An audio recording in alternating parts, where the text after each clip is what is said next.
আসসালামু আলাইকুম, সবাইকে স্বাগত জানাচ্ছি এখনকার বাংলা সংবাদে। প্রথমেই সংবাদ শিরোনাম।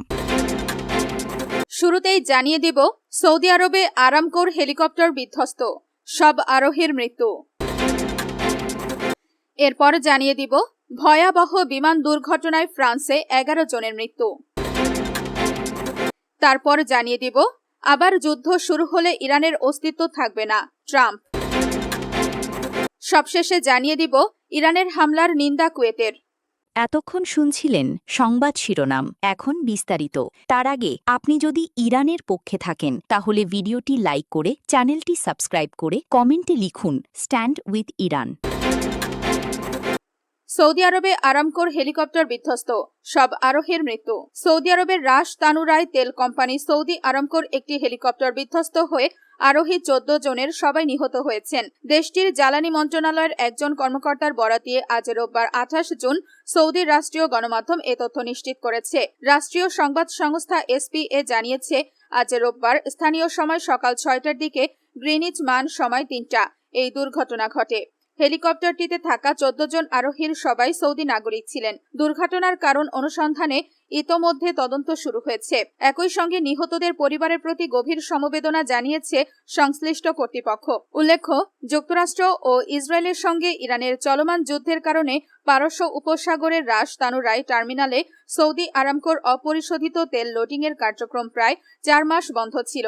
গত শুক্রবারই 26 জুন সেখানে পুনরায় তেল লোডিংয়ের কাজ শুরু হয়েছিল, যার দুদিনের মাথায় এই মর্মান্তিক দুর্ঘটনা ঘটল। ভয়াবহ বিমান দুর্ঘটনায় ফ্রান্সে 11 জনের মৃত্যু। ফ্রান্সের পূর্বাঞ্চলীয় শহর তোম্বোলেইনে স্কাই ডাইভারদের বহনকারী একটি যাত্রীবাহী বিমান বিধ্বস্ত হয়ে 11 জনের মর্মান্তিক মৃত্যু হয়েছে। রোববার 28 জুন ঘটা এই দুর্ঘটনায় বিমানের পাইলট সহ মোট 10 জন যাত্রী নিহত হয়েছে বলে নিশ্চিত করেছে স্থানীয় প্রশাসন। স্থানীয় কর্মকর্তাদের বরাত দিয়ে জানা গেছে, নিহত যাত্রীদের মধ্যে 5 জন স্কাই ডাইভিং এর শিক্ষার্থী ও 5 জন প্রশিক্ষক ছিলেন। বিমানটি স্থানীয় একটি প্যারাশুট স্কুল ব্যবহার করেছিল।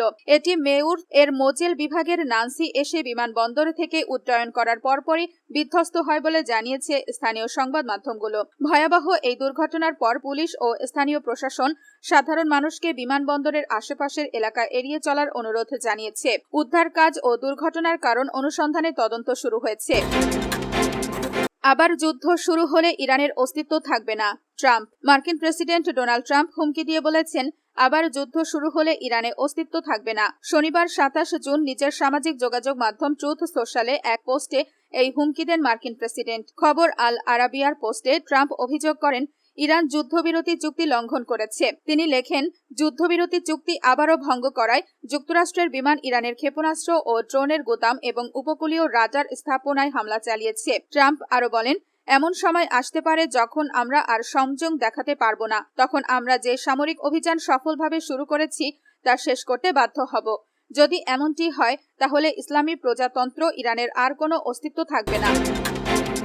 ইরানের হামলার নিন্দা কুয়েতের। কুয়েতে ইরানের কথিত হামলার তীব্র নিন্দা জানিয়েছে দেশটির পররাষ্ট্র মন্ত্রণালয়। এক বিবৃতিতে এই হামলাকে তারা সার্বভৌমত্বের জঘন্য ও বারবার সংঘটিত আগ্রাসন এবং আন্তর্জাতিক আইন লঙ্ঘনের শামিল বলে উল্লেখ করেছে। কুয়েতের দাবি, এই ধরনের হামলা মধ্যপ্রাচ্যে উত্তেজনা কমানোর আঞ্চলিক ও আন্তর্জাতিক প্রচেষ্টাকে বাধাগ্রস্ত করছে এবং শান্তি প্রতিষ্ঠার বৈশ্বিক উদ্যোগের জন্য সরাসরি চ্যালেঞ্জ। বিবৃতিতে বলা হয়েছে, দেশের সার্বভৌমত্ব, নিরাপত্তা, স্থিতিশীলতা এবং নাগরিক ও বাসিন্দাদের সুরক্ষায় প্রয়োজনীয় সব ধরনের ব্যবস্থা নেওয়ার পূর্ণ অধিকার কুয়েত সংরক্ষণ করে। এর আগে ইরান দাবি করে, তারা কুয়েতের আলী আল সালেম বিমান ঘাঁটিতে অবস্থানরত মার্কিন বাহিনীকে লক্ষ্য করে হামলা চালিয়েছে। তেহরান বলেছে, মার্কিন সেন্ট্রাল কমান্ড হরমুজ প্রণালীতে জাহাজ চলাচলকে কেন্দ্র করে ইরানের উপকূলীয় অঞ্চলে হামলা চালানোর জবাব হিসেবেই এই পদক্ষেপ নেওয়া হয়েছে।